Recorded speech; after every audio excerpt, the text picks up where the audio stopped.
Assalamualaikum warahmatullahi wabarakatuh. Segala puji bagi Allah, Tuhan seru sekalian alam. Kali ini akan dibacakan beberapa kisah dan karomah Syekhona Khalil Bangkalan. Adapun kisah yang akan dibacakan ini semuanya dimuat di talimulquranal-asror.blogspot.com.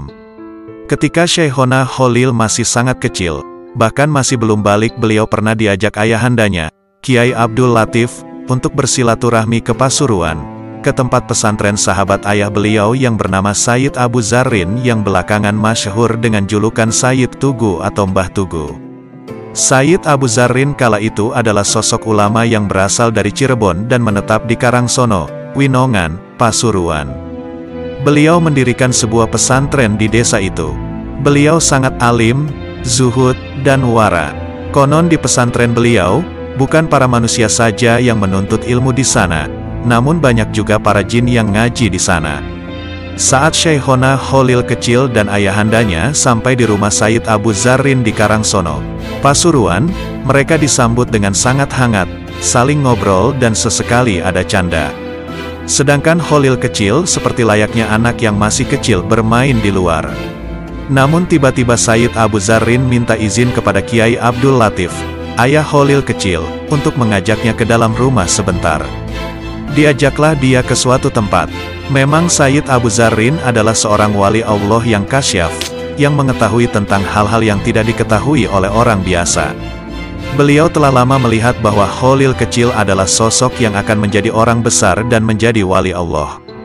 Al-Kisah, saat pertemuan berdua itu, beliau memegang dada Khalil kecil sambil berdoa yang entah apa yang beliau baca. Setelah itu beliau berkata kepada si Khalil kecil, "Kamu nanti kalau sudah besar main lagi ke sini ya, aku tunggu," kata Sayyid Abu Zarrin. "Inggih," jawab Khalil kecil. Tapi yang namanya anak kecil, dia anggap peristiwa tadi itu tidak ada istimewanya sama sekali. Yang dia inginkan ya cuma bermain dan bermain saja. Maklum, masih kecil. Karena sudah cukup lama berada di rumah Sayyid Abu Zarrin, akhirnya tibalah waktunya berpamitan. Khalil kecil dan ayahnya pun pamit pulang. Namun mereka tidak langsung pulang, mereka meneruskan perjalanan silaturahmi ke ulama-ulama lainnya. Harapan sang ayah adalah agar Khalil kecil ini nantinya mendapat berkah dari para kiai-kiai yang disowaninya, meskipun sang ayahanda, Kiai Abdul Latif, juga termasuk sosok ulama besar yang sangat disegani. Menurut beberapa sumber, silaturahmi pun berlanjut hingga sampai ke Jawa Tengah. Kurang tahu persisnya di daerah mana. Di Jawa Tengah mereka mampir ke rumah seorang kiai yang masih ada pertalian saudara.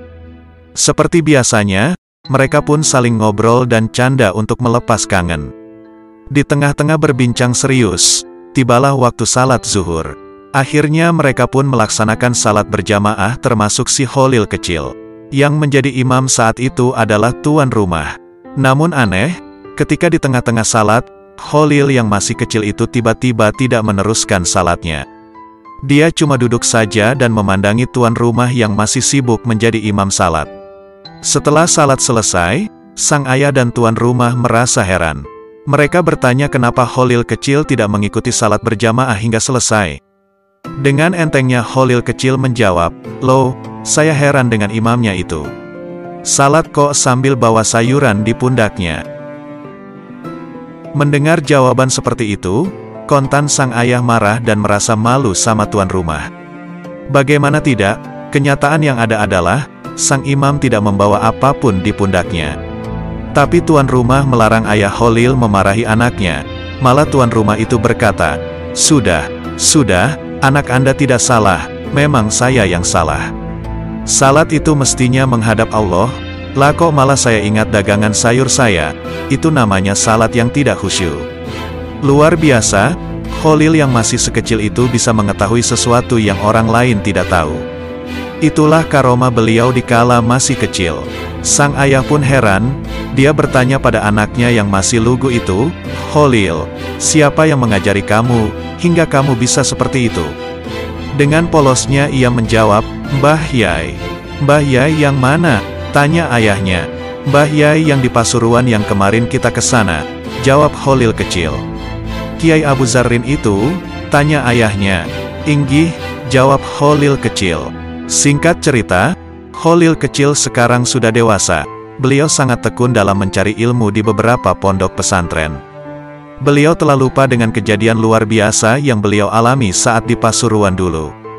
Berkat ketekunan dalam hal mencari ilmu, beliau akhirnya menjadi sosok pemuda yang disegani karena kealimannya. Beliau senang sekali mengikuti batsul masail yang diadakan dimanapun. Apalagi kalau ngobrol tentang kitab-kitab atau hukum-hukum syari, pasti beliau sangat betah sekali. Beliau sudah merasakan manisnya rasa beribadah dan menuntut ilmu. Meskipun beliau sudah nyantri ke beberapa kiai alim dalam waktu yang tidak sebentar, hingga ukuran ilmu yang beliau peroleh sebenarnya sudah sangat mencukupi untuk diajarkan. Namun beliau ibarat orang yang selalu haus akan tetesan air yang segar saat berada di tengah padang pasir. Begitu juga di dalam masalah belajar dan tabaruk, mengharap berkah, beliau masih merasa haus akan dua hal itu. Hingga suatu ketika, beliau mendengar tentang seorang ulama besar yang sangat alim di daerah Banten yang bernama Kiai Nawawi, Syekh Nawawi Al-Bantani. Sebenarnya Kiai Nawawi tidak berada di Banten, tempat kelahirannya, namun beliau sudah menetap dan berdakwah di kota Mekah Al-Mukarramah. Kealiman dan kezuhudan Kiai Nawawi sudah terdengar di seluruh penjuru Indonesia, hingga saking seringnya Kiai Khalil mendengar tentang Kiai Nawawi, maka niat dan tekad beliau untuk berguru pada Kiai Nawawi tak bisa dibendung lagi. Beliau dengan sabar menunggu kedatangan Kiai Nawawi pulang ke Banten.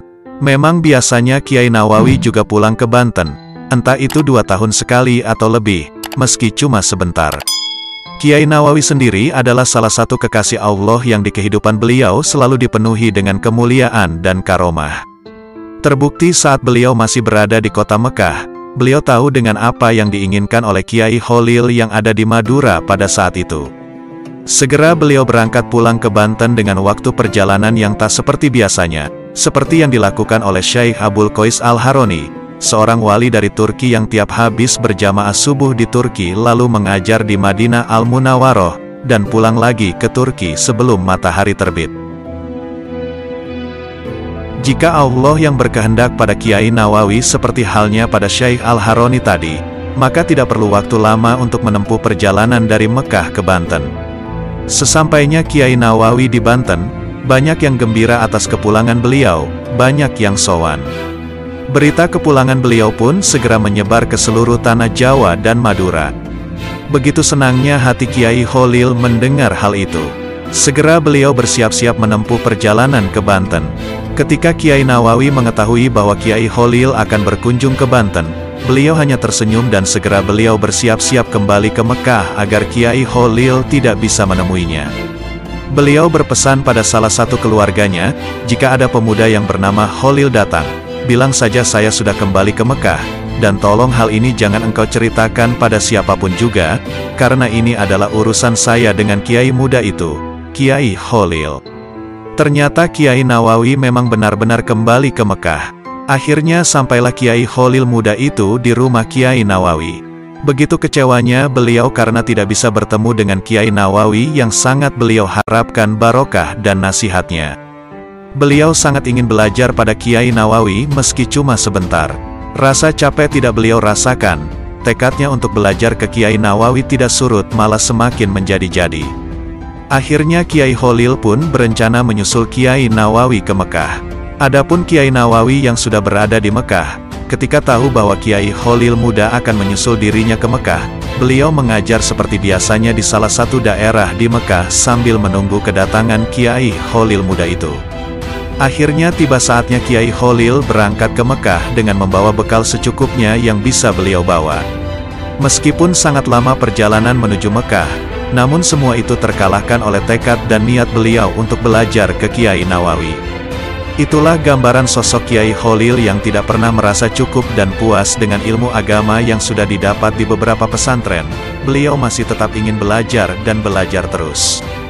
Tibalah Kiai Kholil muda di Tanah Suci. Terlebih dulu beliau datang ke Masjidil Haram, yang di dalamnya terdapat Ka'bah yang mulia.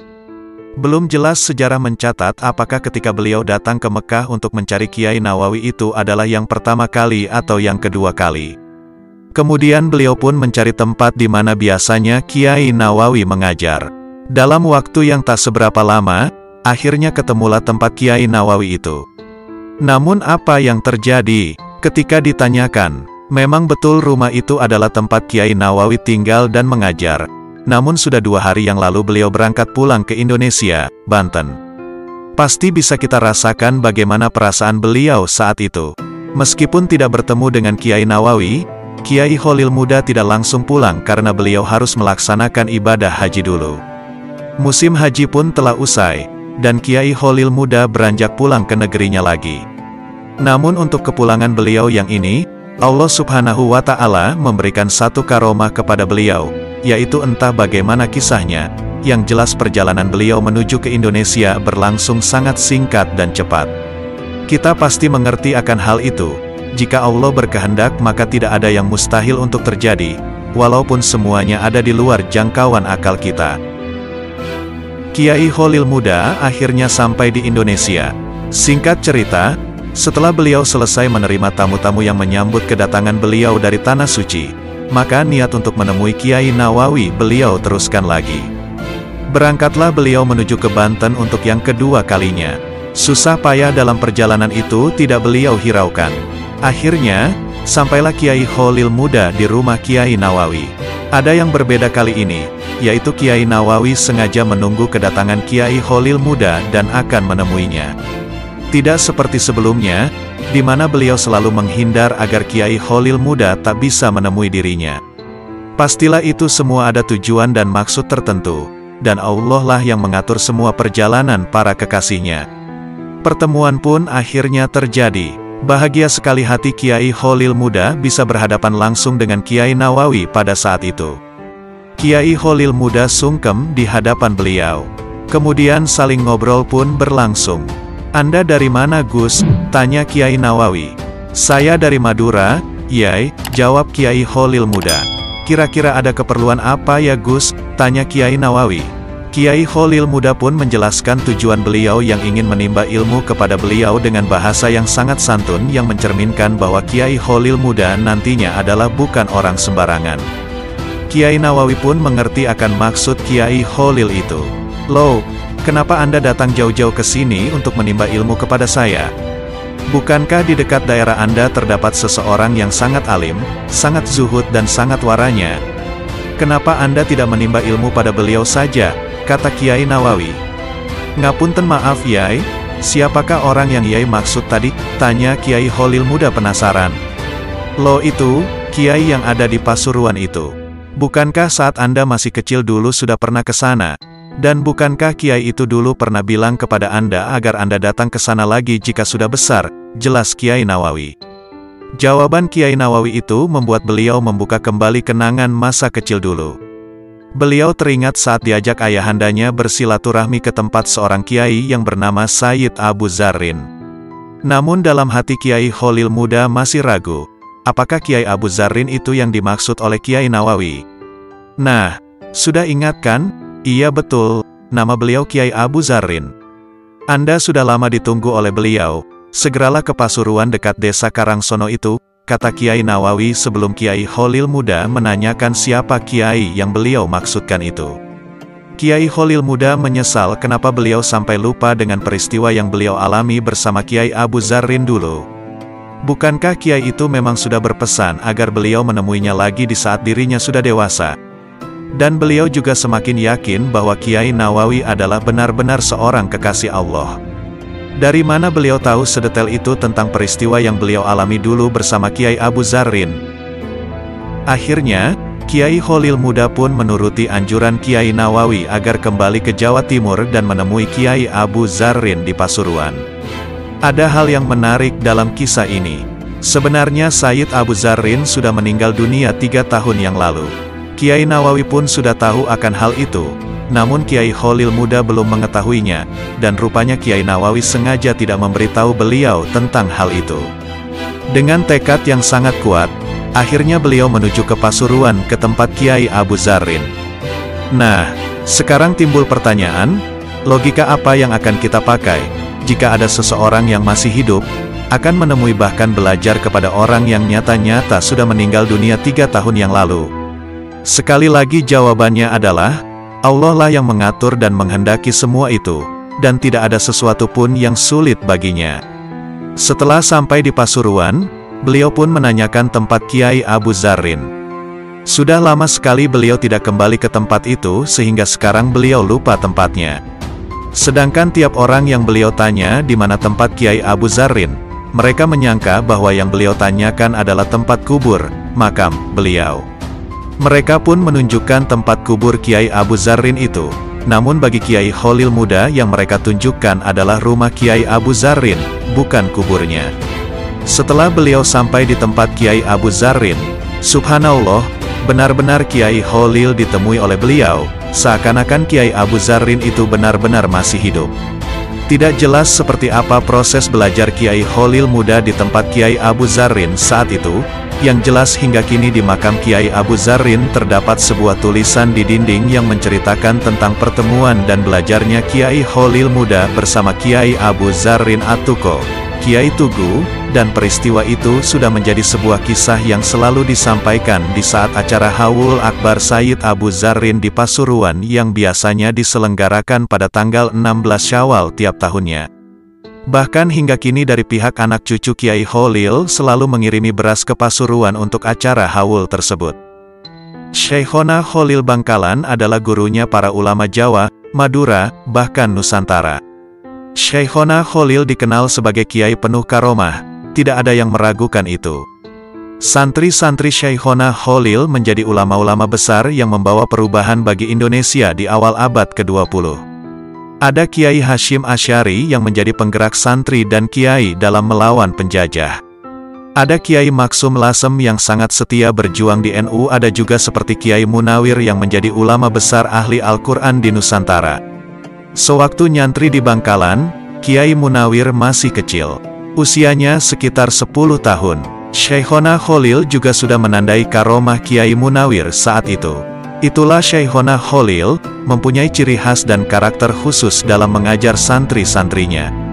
Selain mengaji sebagaimana santri lainnya, Kiai Munawir mendapatkan pesan-pesan khusus dari Syekhona Khalil.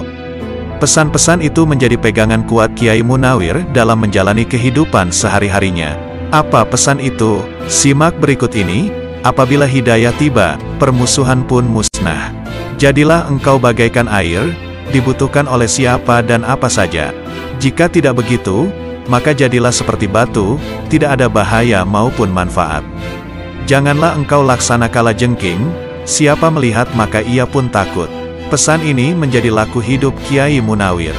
Dalam kesehariannya, Kiai Munawir tak mau punya musuh, bahkan selalu mendoakan siapa saja agar selalu mendapat hidayah dari Allah. Kiai Munawir juga menjadi kiai yang laksana air, terbukti dalam jejak hidupnya selalu dibutuhkan umat. Banyaknya santri yang ngaji di Krapyak menjadi bukti nyata itu semua. Sesudah wafat, masih banyak sekali umat yang membutuhkan Kiai Munawir. Kok bisa? Lihat saja mereka yang ziarah ke makam Dongkelan, tidak pernah putus sampai sekarang. Cahaya Kiai Munawir terus menerangi umat tanpa henti. Selain itu, Syekhona Khalil Bangkalan juga berpesan kepada Kiai Munawir. Simak berikut ini, teman-teman sekalian, jikalau engkau menghadiahkan berkah, barokah, surah Al-Fatihah jangan hanya kepada muslimin yang sudah meninggal saja, tetapi juga yang masih hidup, syukurlah jika kepadaku juga. Sebab Nabi Muhammad pernah bersabda, anggaplah dirimu termasuk ahli kubur. Ini pesan yang sangat melekat dalam pribadi Kiai Munawir. Sampai sekarang, para santri Krapyak terus melanjutkan pesan ini. Melanjutkan pesan dari Syekhona Khalil ini, Kiai Munawir juga berpesan kepada santri-santrinya. Seyogyanya engkau hadiahkan berkah surat Al-Fatihah kepada segenap kaum muslimin yang masih hidup, lebih-lebih di waktu tertimpa mara bahaya atau berperangai buruk, barangkali dapat menjadi obatnya.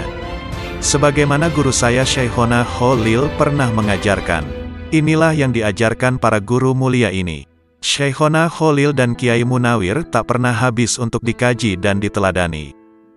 Suatu hari Syekhona Khalil pergi untuk membeli sesuatu dengan menaiki delman.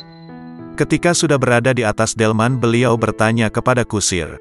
"Dari mana asal kuda ini, Pak?" tanya Syekhona Khalil. "Dari daerah Bima, Kiai," jawab si kusir. Mendengar jawaban kusir itu, Syekhona Khalil lekas saja turun dari delman dan enggan menaikinya lagi. Si kusir jelas kebingungan dan bertanya, "Mengapa Anda tiba-tiba tidak mau menaiki delman saya, Kiai?" Syekhona Khalil menjawab, "Salah satu guruku waktu di Mekah berasal dari Bima. Aku tidak mau menaiki delman ini karena aku takut kuda ini mungkin adalah salah satu keturunan dari kuda-kuda yang dimiliki oleh guruku." Kemungkinan guru yang dimaksud oleh beliau adalah Syekh Abdul Ghani bin Sub al-Bimawi. Satu lagi kisah ketawaduan Syekhona Khalil adalah ketika Kiai Haji Hashim Asy'ari, salah satu santri beliau, pulang dari Mekah dan sudah memiliki ribuan santri. Pada waktu Ramadan, Kiai Haji Hashim Asy'ari dikejutkan dengan kedatangan Syekhona Khalil ke pesantren Tebuireng, Jombang. Yang lebih mengejutkan lagi, sang guru ternyata datang untuk berguru dan mengaji hadis kepadanya. Pada waktu itu Kiai Hashim sedang membuka pengajian Sahih Bukhari dan Sahih Muslim. Syekhona dan Kiai Hashim tampak saling menghormati satu sama lain. Pemandangan unik pun terlihat kala itu. Ketika turun dari musola, baik Syekhona ataupun Kiai Hashim sama-sama berebut mengambil sandal sang guru untuk kemudian memakaikannya di kaki empunya. Syekhona adalah seorang faqih, muhadis, mufasir, juga seorang mursyid tarikah dan hafiz Quran lengkap dengan qiraah sab'ahnya. Akan tetapi, terlepas dari itu semua, beliau selalu menganggap dirinya bukan siapa-siapa, tidak memiliki dan mengetahui apa-apa. Konon, Syekhona tidak pernah hatam ketika mengajar kitab Jurumiyah.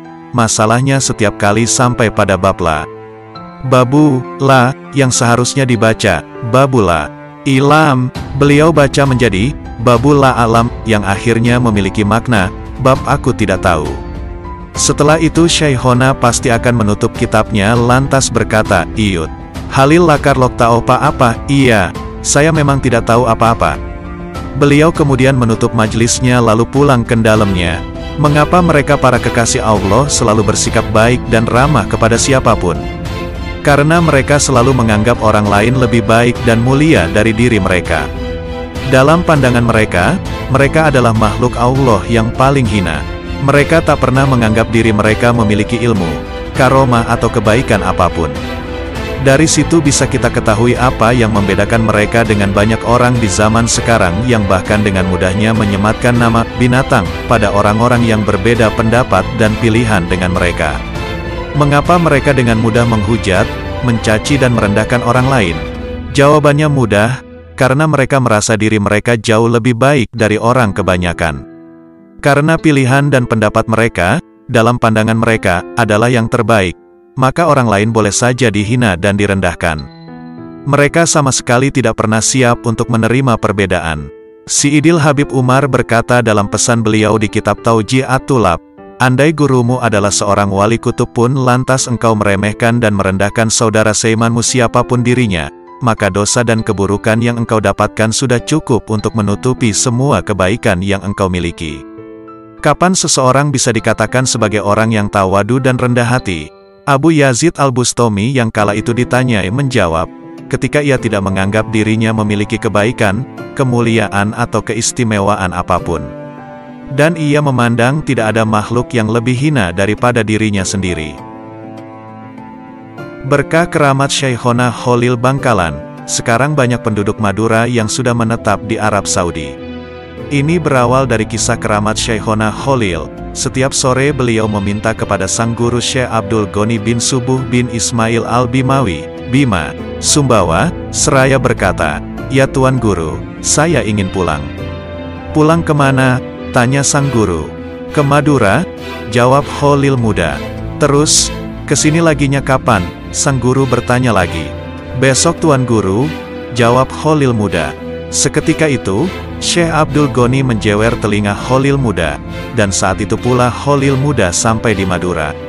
Suatu ketika, Syekhona Khalil mengajak 5 tetangganya untuk ke Mekah seraya naik perahu sampan. "Loh, apa bisa Kiai?" tanya para tetangga yang ikut. "Bisa atas izin Allah, yuk mari kita bersama selalu membaca Ya Hayyu Ya Qayyum, La ilaha illa anta," jawab Syekhona Khalil.